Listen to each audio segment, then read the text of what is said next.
Hi friends, welcome to Roshni's world. കർക്കിടക മാസത്തിൽ diet നോക്കുന്നവർക്കും healthy ആയിരിക്കാൻ ആഗ്രഹിക്കുന്നവർക്കും വേണ്ടിയിട്ട് 2 ഈസി ബ്രേക്ക്ഫാസ്റ്റ് റെസിപ്പികളാണ് കേട്ടോ ഇന്ന് കാണിക്കുന്നത്. അയൺ റിച്ചായ എള്ളു അവിലും കാൽസ്യം അടങ്ങിയ റാഗി സ്മൂത്തിയാണ് കേട്ടോ ഉണ്ടാക്കുന്നത്. ഇതെങ്ങനെ പെട്ടെന്ന് തയ്യാറാക്കുന്നതെന്ന് കണ്ടു നോക്കാം. ആദ്യത്തെ റെസിപ്പി എള്ളു അവിലും വെച്ചിട്ടുള്ളത് തന്നെ. അതിനായിട്ട് ഒരു ബൗൾ നിറയെ എള്ള എടുത്തിട്ടുണ്ട്. നന്നായിട്ട് കഴുകി ഒരു 3-4 വെള്ളത്തിൽ കഴുകിയെടുത്ത എള്ളാണ്. എന്നിട്ട് നല്ല ചൂടായ പാനിലേക്ക് ഇട്ട് കൊടുക്കാം. എന്നിട്ട് ഒരു ലോ ടു മീഡിയം ഫ്ലെയിമിൽ വെച്ചിട്ട് കരിഞ്ഞു പോവേ ചെയ്യരുത്. അപ്പോൾ അതിന്റെ ടേസ്റ്റും ഗുണവും ഒക്കെ പോയി പോകും കേട്ടോ. അപ്പോൾ അതൊന്ന് ശ്രദ്ധിക്കാം. എള്ളിപ്പം നന്നായിട്ട് വറുത്തെടുത്തിട്ടുണ്ട്. ഇനി ഇതൊരു ബൗളിലേക്ക് മാറ്റി കൊടുക്കാം. അടുത്തത് ഒരു ബൗൾ നിറയെ തന്നെ നിലക്കടലയെ എടുത്തിട്ടുണ്ട്. ഇതിപ്പോ റോസ്റ്റഡ് നിലക്കടലയാണ്, എന്നാലും ഞാനൊന്ന് ചൂടാക്കി എടുക്കുന്നുണ്ട് കേട്ടോ. അപ്പൊ ഇനി റോസ്റ്റ് ചെയ്യാത്തതെങ്കിൽ നന്നായിട്ട് റോസ്റ്റ് ചെയ്തെടുക്കാൻ ശ്രദ്ധിക്കാം കേട്ടോ. തൊലിയോട് കൂടിയിട്ടുള്ള നിലക്കടല നിങ്ങൾ വറുത്തെടുക്കുന്നതെങ്കിൽ അത് വറുത്തെടുത്തതിന് ശേഷം ഒരു ബോട്ടിലിട്ട് ഒന്ന് നന്നായി ഷേക്ക് ചെയ്താൽ പെട്ടെന്ന് തന്നെ ആ തൊലി റിമൂവ് ആയി കിട്ടും കേട്ടോ. എളുപ്പം പറഞ്ഞതേ ഉള്ളൂ. ഇതിപ്പോ നന്നായിട്ട് വറുത്തെടുത്തിട്ടുണ്ട്, അങ്ങോട്ട് മാറ്റി വെക്കാം. അടുത്തത് അവലാന്നേ വറുത്തെടുക്കുന്നത്. അതിനായിട്ട് 1 ടേബിൾ സ്പൂൺ ഗീ പാനിലേക്ക് ഒഴിച്ചു കൊടുക്കാം. നെയ്യ് മെൽട്ടായി വരുമ്പോൾ അവല് കൂടെ വറുത്തെടുക്കാം. മട്ട അവലാന്ന് ഞാൻ എടുത്തിട്ടുള്ളത്. അത് ഒരു ബൗൾ നിറയെ എടുത്തിട്ടുണ്ട്. ഇനി ഇതൊന്ന് വറുത്തെടുക്കട്ടെ. അവലും നന്നായിട്ട് വറുത്തെടുത്തിട്ടുണ്ട്. ഇതിന്റെ പാകം എന്ന് പറഞ്ഞാൽ നമ്മൾ കയ്യിലെടുത്ത് ഒന്നിങ്ങനെ ജസ്റ്റ് ഒന്നിങ്ങനെ പൊടിക്കുമ്പോൾ അതൊന്ന് പൊടിഞ്ഞാൽ മതി. അല്ലാണ്ട് പൗഡർ പരുവത്തിലല്ല, ജസ്റ്റ് ഒന്ന് പൊടിയുന്ന ഒരു പാകം കേട്ടോ. ഇനി അവലും വേറൊരു പാത്രത്തിലോട്ടൊക്കെ മാറ്റി കൊടുക്കുന്നുണ്ട്. നമ്മൾ ഈ പാനിൽ തന്നെ വെച്ചിരിക്കുമ്പോൾ അതിന്റെ ചൂട് കൂടെ വരുമ്പോൾ ക്രിസ്പിനെസ് കൂടി പോകും. കൂടാനും പാടില്ല, അധികം അങ്ങ് കുറയാനും പാടില്ല. അതിന്റെ ഒരു ഇടയിലുള്ള ഒരു പാകം കേട്ടോ. വീണ്ടും 1.5 ടീസ്പൂൺ ഗീ പാനിലേക്ക് ഒഴിച്ചു കൊടുത്തിട്ട് ഇതിലോട്ട് കാഷ്നട്ട് റൈസിൻസ് ആണ് വറുക്കേണ്ടത്. അപ്പൊ ഞാൻ കാഷ്നട്ട് ഇതുപോലെ ചെറിയ ചെറിയ പീസസ് ആക്കിയിട്ട് കട്ട് ചെയ്തെടുത്തിട്ടുണ്ട്. കാഷ്നട്ട് വറുത്തെടുക്കുമ്പോൾ തന്നെ റൈസിൻസ് ഉണ്ടെങ്കിൽ ബ്ലാക്ക് റൈസിൻസ് ഇട്ട് കൊടുത്തോളൂ കേട്ടോ. എനിക്കിപ്പോൾ താല്പര്യം ഇല്ലാത്തതുകൊണ്ട് ഞാൻ ഇടുന്നില്ല. നിങ്ങൾക്ക് താല്പര്യം ഉണ്ടെങ്കിൽ ഈ സമയത്ത് യെല്ലോ റൈസിൻസോ ബ്ലാക്ക് റൈസിൻസോ ചേർത്ത് കൊടുക്കുക കേട്ടോ. എന്നിട്ട് അതും അങ്ങോട്ട് കോരി മാറ്റി വെക്കാം. ഇനി മധുരത്തിന് വേണ്ടിയിട്ട് വെള്ളം ഒന്ന് മെൽറ്റ് ചെയ്തെടുക്കണം. അതിനായിട്ട് 8-10 വെള്ളമാണ് എടുത്തിട്ടുള്ളത്. എന്നിട്ട് വെള്ളം ഒഴിച്ചൊന്ന് മെൽറ്റ് ചെയ്തെടുക്കാം. അതുപോലെ മുൻപ് ചെയ്ത വീഡിയോയിൽ വെള്ളം മെൽറ്റ് ചെയ്യാന്ന് ഞാൻ പറഞ്ഞപ്പോൾ കർക്കിടക സ്പെഷ്യലിന്റെ തന്നെ കേട്ടോ റിപ്പീറ്റ് ആയിട്ട് കമന്റ് വരുന്നുണ്ടായിരുന്നു കേട്ടോ. വെള്ളം നല്ല ശർക്കര എന്നാ പറയുന്നത്. ശർക്കര എന്ന് പറയുന്നവരുണ്ട്. നിങ്ങളുടെ നാട്ടിലൊക്കെ വെള്ളത്തിന് എന്താ പറയാന്നുള്ളത് ഒന്ന് കമന്റ് ചെയ്യണം കേട്ടോ. അപ്പോഴേക്ക് ഇതാ വെള്ളം മെൽട്ടാക്കി എടുത്തിട്ടുണ്ട്. അതൊന്ന് അരിച്ചെടുക്കാം, കച്ചറ ഉണ്ടെങ്കിൽ പോവാൻ വേണ്ടിയിട്ടോ. ഇനി എല്ലാം മിക്സ് ചെയ്തെടുക്കാൻ വേണ്ടിയിട്ട് കുറച്ച് വലിപ്പമുള്ള ഒരു കടായി അടുപ്പത്ത് വെച്ച് കൊടുക്കാം. അതിലോട്ട് 1.5 ടീസ്പൂൺ ഗീ ആണ് ഒഴിച്ചു കൊടുത്തിട്ടുള്ളത്. ഗീ ഒന്ന് മെൽട്ടായി വരുമ്പം അരക്കപ്പോളം തേങ്ങ ചിരകിയത് ഇട്ട് കൊടുക്കാം.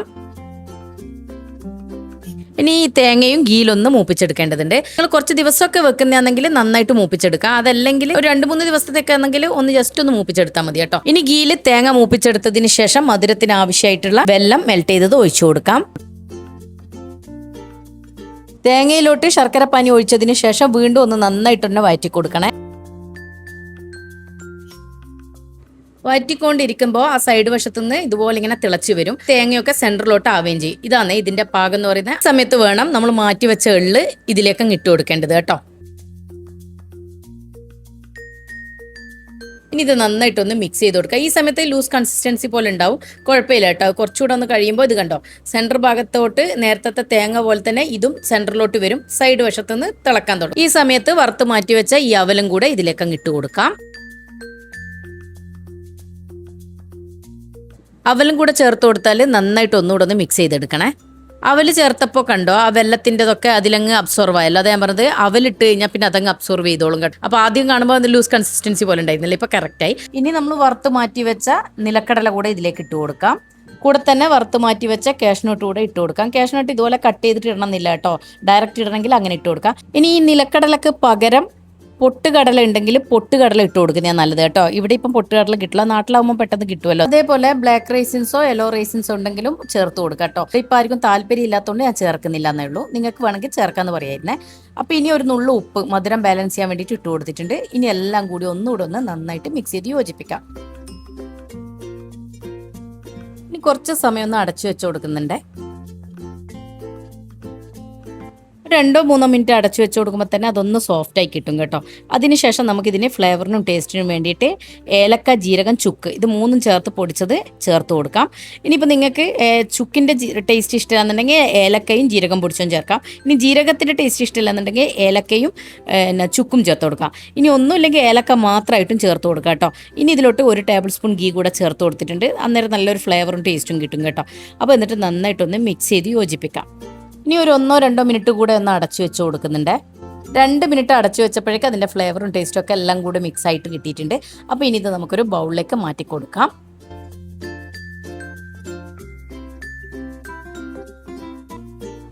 ഇനി ഇതിന്റെ മുകളിലോട്ട് കുറച്ച് നട്ട്സുകൾ കൂടെ ഇട്ട് കൊടുക്കേണ്ടത്. ഇത് നിർബന്ധമൊന്നുമില്ല കേട്ടോ. ഞാൻ പിന്നെ കാണാനുള്ളൊരു ഭംഗിക്ക് വേണ്ടി ഇട്ട് കൊടുത്തതേ ഉള്ളൂ. തംബ്നെയിൽ ഫോട്ടോ കാണുമ്പോൾ ഒരു ഭംഗിയല്ലേ, അതിന് വേണ്ടിയിട്ട് കേട്ടോ. അതുപോലെ ഇതിന് മുൻപ് 2 റെസിപ്പി കർക്കിടകത്തിൻ്റെത് ഞാൻ അപ്ലോഡ് ചെയ്തിട്ടുണ്ടായിരുന്നേ. കാണാത്തവരുണ്ടെങ്കിൽ ഒന്ന് കണ്ടു നോക്കണേ. 4 നല്ല വെറൈറ്റിയും നല്ല ടേസ്റ്റും ആയിട്ടുള്ള സംഭവം കേട്ടോ. ഈ കർക്കിടക മാസത്തിൽ നിങ്ങൾക്ക് എന്തായാലും ഉപകാരപ്പെടും. കാണാത്തവരുണ്ടെങ്കിൽ ഒന്ന് കണ്ടു നോക്കിക്കോട്ടെ എന്ന് വിചാരിച്ചിട്ട് പറയാം കേട്ടോ. ഒന്ന് ഉലുവ ഉണ്ടയാന്ന്, രണ്ടാമത്തത് എള്ള് വെച്ചിട്ടുള്ള ഉണ്ടയായിരുന്നു, മൂന്നാമത്തേത് റാഗി വെച്ചിട്ടുള്ള ഒരു കുറുക്കായിരുന്നു, പിന്നെ അതേപോലെ തന്നെ ഉലുവ കൊണ്ട് ഒരു ലേഹ്യം ഉണ്ടാക്കിയിട്ടുണ്ട് കേട്ടോ. ഒന്ന് കണ്ടു നോക്കണേ. ഇനി നമുക്ക് രണ്ടാമത്തെ റെസിപ്പി നോക്കാം. ഇതും നല്ല അടിപൊളി സ്മൂത്തിയാണ് കേട്ടോ.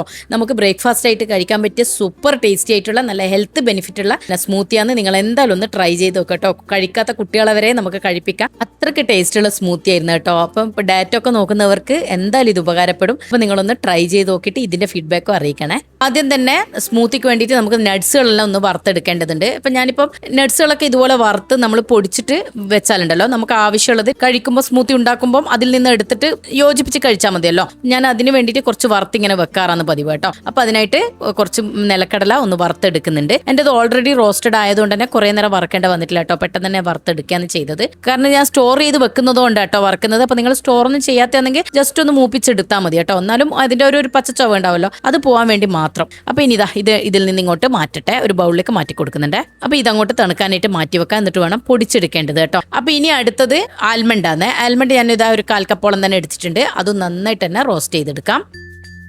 റോസ്റ്റ് ചെയ്തതിന് ശേഷം ബൗളിലേക്ക് മാറ്റി കൊടുക്കാം. കരിഞ്ഞു പോകരുത് കേട്ടോ ഒന്നും. അപ്പോൾ ഇതും അങ്ങോട്ടേക്ക് മാറ്റി വെക്കാം. ഇനി വറുത്തെടുത്ത നട്ട്സുകളൊക്കെ ഒന്ന് പൊടിച്ചെടുക്കാം. അപ്പോൾ ആദ്യം തന്നെ നിലക്കടലയാണ് ഒന്ന് പൊടിച്ചെടുക്കുന്നത്. അപ്പോൾ ഇതില്ലേ ഇങ്ങനെ എയർ ടൈറ്റ് കണ്ടെയ്നറിലാക്കി വെക്കാം കേട്ടോ പൊടിച്ചിട്ട്. ഇനി അടുത്തത് ആൽമണ്ട് കൂടെ പൊടിച്ചെടുക്കാം. അതും അങ്ങോട്ട് മാറ്റി വെച്ചതിന് ശേഷം 2 ടേബിൾ സ്പൂണോളം റാഗി പൗഡറാണ്. അത് തേങ്ങാപ്പാലോ സാധാരണ പാലോ ഏതാണോ നിങ്ങൾക്ക് ഈ സൗകര്യം അത് എടുക്കുക. എന്നിട്ട് അതിലോട്ട് നന്നായിട്ടൊന്ന് കലക്കാം. അപ്പം നമ്മൾ മാറ്റി വെക്കുന്ന പാലിൽ നിന്ന് കുറച്ചെടുത്ത് കലക്കി വെക്കാം. അത് കട്ട കെട്ടാതിരിക്കാൻ വേണ്ടി കലക്കി എടുക്കുന്നതേ ഉള്ളൂ. നമ്മൾ കോൺഫ്ലോർ ഒക്കെ കലക്കുന്നില്ലേ, അതേ കണക്ക് കേട്ടോ. ഇനി ഈ റാഗി കലക്കിയത് അങ്ങോട്ട് മാറ്റി വെക്കാം. 1/2 ടീസ്പൂൺ ഗീ എടുത്തിട്ടുണ്ട്. അത് നമുക്കൊരു പാനിലേക്ക് ഇട്ട് കൊടുക്കാം. ഇനി ബീട്രൂട്ട്, ഞാനിപ്പോൾ ചെറിയ ബീട്രൂട്ട് ആയതുകൊണ്ട് ഒന്ന് മുഴുവൻ എടുത്തിട്ടുണ്ട്. വലിയ ബീട്രൂട്ടൊക്കെ ആണെങ്കിൽ അതിന്റെ ഹാഫ് മതിയാവും കേട്ടോ. ഇതുപോലെ നല്ല പൊടിയായിട്ട് അരിഞ്ഞെടുക്കാം. എന്നിട്ട് അത് ഈ ഗീയിലോട്ട് അങ്ങ് ഇട്ട് കൊടുക്കാം.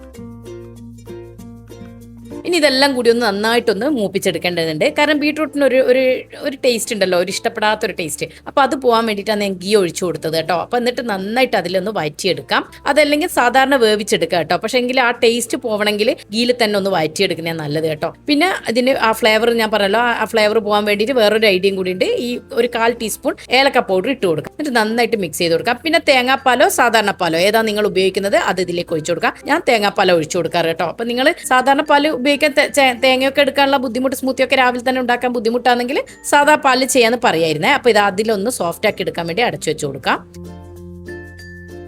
ഇപ്പോൾ ബീട്രൂട്ട് നന്നായിട്ട് കുക്കായി വന്നിട്ടുണ്ട്. നല്ല തിന്നായിട്ട് കട്ട് ചെയ്തതുകൊണ്ട് തന്നെ പെട്ടെന്ന് കുക്കായി കിട്ടിയിട്ടുണ്ട്. നമ്മൾ തലേന്ന് തന്നെ രാത്രി തന്നെ ഇതൊക്കെ ചെയ്തു വെച്ചാൽ പെട്ടെന്ന് പിറ്റേന്ന് രാവിലെ നമുക്ക് ചെയ്തെടുക്കാം കേട്ടോ സ്മൂത്തി. ഇനി ഈ ബീട്രൂട്ടിലേക്ക് നമ്മൾ ഈ കലക്കി വെച്ച റാഗി ഉണ്ടല്ലോ അത് ഒഴിച്ചു കൊടുക്കണം. അതൊന്ന് കലക്കി വേണം കേട്ടോ ഒഴിച്ചു കൊടുക്കേണ്ടത്. കാരണം അത് വെക്കുമ്പോൾ അതിന്റെ അടിവശത്ത് പോയിട്ട് കട്ട കെട്ടിയ പോലെ ആവും റാഗി. അപ്പോൾ അതൊന്നുകൂടെ മിക്സ് ആക്കിയതിന് ശേഷം ബീട്രൂട്ടിലേക്ക് ഒഴിച്ചിട്ട് എല്ലാം കൂടി ഒന്ന് മിക്സ് ആക്കിയിട്ട് ഇതുപോലെ ഒന്ന് കുറുക്കിയെടുക്കാം. ഒന്നുകൂടെ ഒന്ന് കുറുകി വരുമ്പോൾ ഇതുപോലെ ജെല്ല് പോലെ ആയി വരും കേട്ടോ. അതിൽ നിന്ന് വിട്ടുവരും. റാഗി ആയതുകൊണ്ട് തന്നെ ഈ ഒരു പരുവത്തിലായി കിട്ടും. ഇനി ഇതിന്റെ കൂടെ തന്നെ വെള്ളം മെൽറ്റ് ചെയ്തത് ഒഴിച്ചു കൊടുക്കുന്നുണ്ട്. എന്നിട്ട് ഒന്നുകൂടെ ഒന്ന് മിക്സ് ചെയ്ത് കൊടുക്കാം. എന്നിട്ട് എല്ലാം കൂടി ഒന്ന് മിക്സ് ചെയ്തിട്ട് വീണ്ടും അതൊന്ന് പാനിൽ നിന്ന് ഇതുപോലെ ഒന്ന് വിട്ടു വരുന്നൊരു പരുവാകുമല്ലോ, അന്നേരം ഫ്ലെയിം അങ്ങ് ഓഫ് ചെയ്യാം കേട്ടോ. തണുത്തതിന് ശേഷം മിക്സിയുടെ ജാറിൽ ഇട്ട് കൊടുക്കേണ്ടത് തന്നെ. അതുപോലെ ഞാൻ വെള്ളം ചേർത്തതിന് പകരം നിങ്ങൾക്ക് വേണമെങ്കിൽ പനങ്കൽക്കണ്ടോ തേനോ എന്തെങ്കിലും വേണേൽ ചേർത്ത് കൊടുക്കാം കേട്ടോ. അത് ഓപ്ഷനിലാണ്, വെള്ളം തന്നെ ചേർക്കണം നിർബന്ധമൊന്നുമില്ല. ഇത് കണ്ടോ, ഇതിപ്പോൾ ഒരു ജെല്ലി പോലെ ആയി വന്നില്ലേ. റാഗി ആയതുകൊണ്ട് തന്നെ അതൊരു ജെല്ലി കണക്കേ ഇരിക്കും കേട്ടോ. ഇനി ഇത് നമുക്ക് മിക്സിയുടെ ജാറിലേക്ക് ഇട്ട് കൊടുക്കാം. നന്നായിട്ട് തണുത്ത് വന്നിട്ടുണ്ട് കേട്ടോ. ഇനി നമ്മൾ പൊടിച്ചു വെച്ച നട്ട്സുകൾ ഉണ്ടല്ലോ, അത് നിങ്ങളുടെ കയ്യിൽ ഏതാണോ നിങ്ങൾക്ക് താല്പര്യം അത് പൊടിച്ചു കൊടുക്കുക. ഇന്നേ തന്നെ നിർബന്ധമൊന്നുമില്ല. അപ്പം ഞാനിപ്പം ഇവിടെ ബദാമും അതുപോലെ തന്നെ നിലക്കടലയും പൊടിച്ചത് ചേർത്ത് കൊടുക്കുന്നുണ്ട്. ഞാൻ പറഞ്ഞല്ലോ ഇതിങ്ങനെ പൊടിച്ചിട്ട് നമ്മൾ സ്റ്റോർ ചെയ്ത് വെച്ചാൽ ഇതുപോലെ നമുക്ക് സ്മൂത്തി രാവിലെ പെട്ടെന്ന് ഉണ്ടാക്കിയെടുക്കാം കേട്ടോ. അപ്പോൾ അതിൻ്റെ കൂടെ തന്നെ ചെറുപഴം 2 കൂടെ ഇട്ട് കൊടുക്കുന്നുണ്ട്. ഫ്ലേവറിനും ടേസ്റ്റിനും വേണ്ടിയിട്ട് ഏലക്ക പൗഡർ കൂടെ ഇട്ട് കൊടുക്കുന്നുണ്ട്. പിന്നെ അതുപോലെ ഞാൻ തേങ്ങാപ്പാലാണ് ഒഴിക്കുന്നത്. നിങ്ങൾക്ക് വേണമെങ്കിൽ സാധാരണ പാല് രാവിലെ തന്നെ ആകുമ്പോൾ പാല് എടുക്കാനൊക്കെ ബുദ്ധിമുട്ടാണെങ്കിൽ സാധാ പാല് നോർമൽ പാൽ ഒഴിച്ചു കൊടുക്കാം കേട്ടോ. പശുവിൻ പാൽ ഒഴിച്ചു കൊടുക്കാം. എന്നിട്ട് അതിന്റെ കൂട്ടത്തിൽ തന്നെ മധുരത്തിന് 2 ടേബിൾ സ്പൂൺ പഞ്ചസാര ഞാൻ ഇട്ട് കൊടുത്തിട്ടുണ്ട്. പഞ്ചസാരക്ക് പകരം കുറച്ചുകൂടെ ഹെൽത്ത് ബെനിഫിറ്റ്സ് വേണമെന്നുണ്ടെങ്കിൽ തേനോ അല്ലെങ്കിൽ പനങ്കൽക്കണ്ടോ ചേർത്ത് കൊടുക്കാം കേട്ടോ. ഇനി ഇതിന്റെ കൂട്ടത്തിൽ കുറച്ചുകൂടെ ഞാൻ പാല് ബാക്കിയുള്ളത് കൂടെ ഒഴിച്ചു കൊടുത്തിട്ടുണ്ട്. എന്നിട്ട് ഒന്നുകൂടെ ഒന്ന് ബ്ലെൻഡ് ചെയ്തെടുത്തിട്ടുണ്ട് കേട്ടോ. എൻ്റെത് കുറച്ച് ലൂസ് കൺസിസ്റ്റൻസിയിലാന്നുള്ളത്. സ്മൂത്തി കുറച്ച് ഒരു തിക്കും അല്ല അധികം ലൂസും അല്ലാത്തൊരു കൺസിസ്റ്റൻസിയിലാന്ന് സ്വതവേ സ്മൂത്തി ഉണ്ടായിരിക്കേണ്ടത് കേട്ടോ. അപ്പം ഞാനിപ്പം കുറച്ചൊരു ലൂസ് കൺസിസ്റ്റൻസിയിലാക്കിയെന്നേ ഉള്ളൂ. നിങ്ങൾക്ക് എങ്ങനെയാണോ ഇഷ്ടം അതുപോലെ ചെയ്യാം കേട്ടോ. അപ്പോൾ ഇതാ നമ്മുടെ അടിപൊളി സ്മൂത്തി റെഡി ആയിട്ടുണ്ട്. റാഗി കൊണ്ടുണ്ടാക്കിയ സ്മൂത്തിയാന്ന് പറയേയില്ല, കുടിച്ചാൽ അത്രയും ടേസ്റ്റ് ഉണ്ടായിരുന്നു കേട്ടോ. നട്ട്സുകൾ കടിക്കാൻ കിട്ടുന്നില്ലല്ലോ, അപ്പോൾ അതെന്താ സംഭവം എന്നുള്ളത് തിരിയാതെ കുട്ടികൾ കഴിക്കുകയും ചെയ്യും. പിന്നെ അതുപോലെ ബീട്രൂട്ടൊന്നും ഇഷ്ടമില്ലാത്ത പിള്ളേരാണെങ്കിൽ ബീട്രൂട്ടൊക്കെ കഴിപ്പിക്കാനുള്ള ഒരു മാർഗ്ഗവും കൂടിയാണ്. കുട്ടികളെ മാത്രമല്ല, ഈ കർക്കിടകത്തിൽ ശരീരത്തിന് നല്ലൊരു സംഭവം തന്നെയാണ്. നിങ്ങൾ എന്തായാലും ഒന്ന് ട്രൈ ചെയ്ത് നോക്കുക. നട്ട്സൊക്കെ പൊടിച്ച് വെച്ചിട്ട് സ്മൂത്തികൾ ഇതുപോലെ ഇങ്ങനെ രാവിലെ മക്കൾക്ക് ഉണ്ടാക്കി കൊടുക്കാൻ നമുക്ക് എളുപ്പമല്ലേ. അപ്പോൾ ഇങ്ങനെ ഉണ്ടാക്കി നോക്കുക. നിങ്ങൾക്ക് ഇഷ്ടമാവുകയാണെങ്കിൽ കൂട്ടുകാർക്ക് ഫാമിലിക്ക് ലിങ്ക് ഷെയർ ചെയ്ത് കൊടുക്കുക. ഞാൻ എന്നും പറയുന്നത് പോലെ തന്നെ ആദ്യമായിട്ടാണ് ചാനൽ കാണുന്നതെങ്കിൽ സബ്സ്ക്രൈബ് ചെയ്ത് സപ്പോർട്ട് കൂടെ തരണേ. അപ്പോൾ ഇതിലും നല്ല വീഡിയോസ് ആയിട്ട് പുതിയ വീഡിയോയിൽ കാണുമ്പോഴേക്കും താങ്ക് യു.